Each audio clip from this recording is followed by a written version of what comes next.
Supporting politicians, GTFO. Interesting, kind of like anti-fuck. Oh, I really wanted to believe the left was Mark's tattoo. Off topic, but I love your tattoos. You should do a video on... Alright, fine. What's up, everyone? It's me, Emma, the heavy metal lawyer. And when I was a teenager, my life was changed by two things. Number one, listening to Stag by Melvins. And number two, reading Eugene Debs' famous statement after being convicted for protesting World War I, where he said, "While there is a lower class, I am in it, and while there is a criminal element, I am of it, and while there is a soul in prison, I am not free." These two interests, metal and socialism, have not always overlapped. Most of the metal I like is not political, and most of the socialists I have organized with do not like metal. And I'm more than okay with that. After all, metal for me and many others is about artistic expression, emotional catharsis, and exploration of issues that go beyond politics, like reckoning with the existential inevitability of death.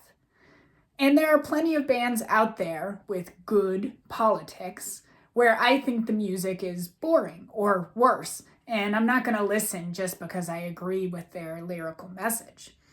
However, sometimes when a band will get political in the lyrics in a way that is not only aligned with my values, but also is creative, funny, or insightful, that's something worth checking out. And that has helped to create some of the greatest albums in extreme metal. So without further ado, let me take you on a journey through 5 decades of extreme metal to discuss albums to put on the aux cord at the picket line. Starting with the 1980s, we have Recognize No Authority by Détente. We don't care about you. While thrash metal is full of anti-authoritarian lyrics, Détente presents a more mature and poetic take on those rebellious themes. In It's Your Fate, vocalist Dawn Crosby sings, "Born into a class structure, rich man or slave at his feet, bystander or maker of crime, killing in war or doing time. The elders who possess the power build arsenals in defense. You pay the price for their fears, their memories they won't forget." But on a less orthodox theme for thrash metal, Dawn sings in Blood I Bleed about dehumanization and exploitation women face at the hands of men. But this isn't some girl boss pop anthem, though, as the song ends with Dawn fantasizing about violent revenge, singing, "I rip the flesh from your bones. I laugh as I watch it fall away. The blood from your veins falls like a shower, this passion you want to control." Going into the 1990s, we have Flash of Pain by Disfigured Corpse.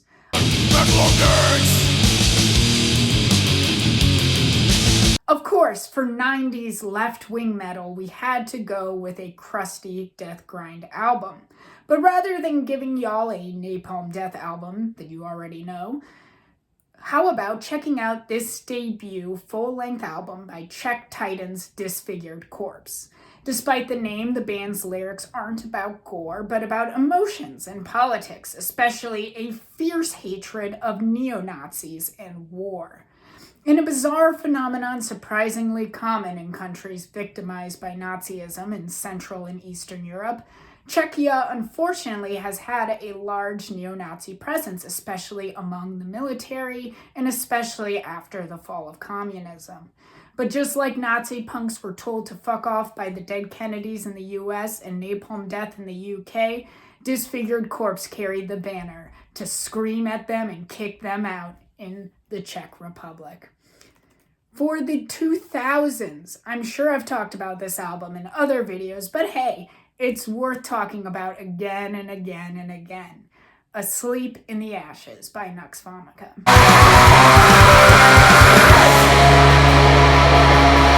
Besides being an amazing mix of ripping crust punk, doom metal, black metal, and all sorts of other interesting musical influences. It has fantastic and unfortunately very prescient political lyrics. From the discussants describing the lack of substance in mass media politics, to connecting the history of colonialism to modern poverty of indigenous communities in Kameha. The best lyrics, though, come with The Invasion, where in an extended metaphor, the band paints a picture of environmental devastation as a barbaric invasion that senselessly culminates into the grim reality of modern civilization. Quote, level the forest to live in a box. For the 2010s, we have Jinling Ji by Black Kirin, or in English, Nanking Massacre.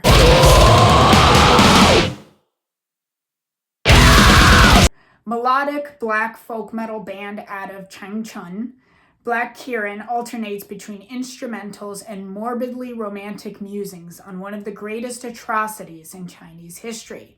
While less prescriptive than some of the other lyrics in this video, the words can nevertheless hit hard, especially with questions like, why is it urgent to suffer from each other? And where is the Dragon City Flying General now? The second lyric refers to Li Gang, a Han general who allegedly was so feared by his enemies that they would abort attacks just at the sight of him. Asking where he is during the Nanking Massacre is a statement about the illusory promise of nationalism.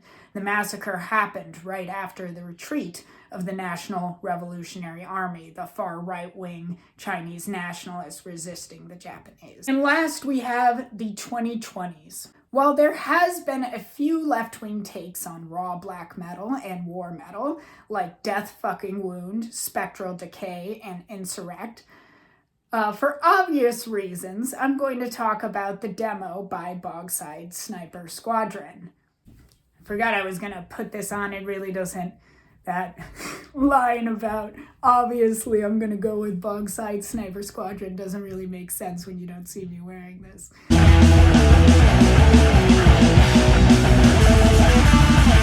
Anyways, if you could not tell from the band name, the lyrics are about the guerrilla Irish Republican Army, but through that lens touch on a number of interesting subjects. In Corporal Executions, for example, we have this riff on historical revisionism.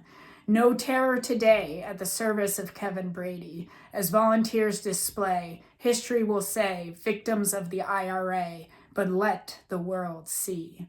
The lyrics are defiant, mixing the brutal violence typical of war metal with stalwart Irish republicanism.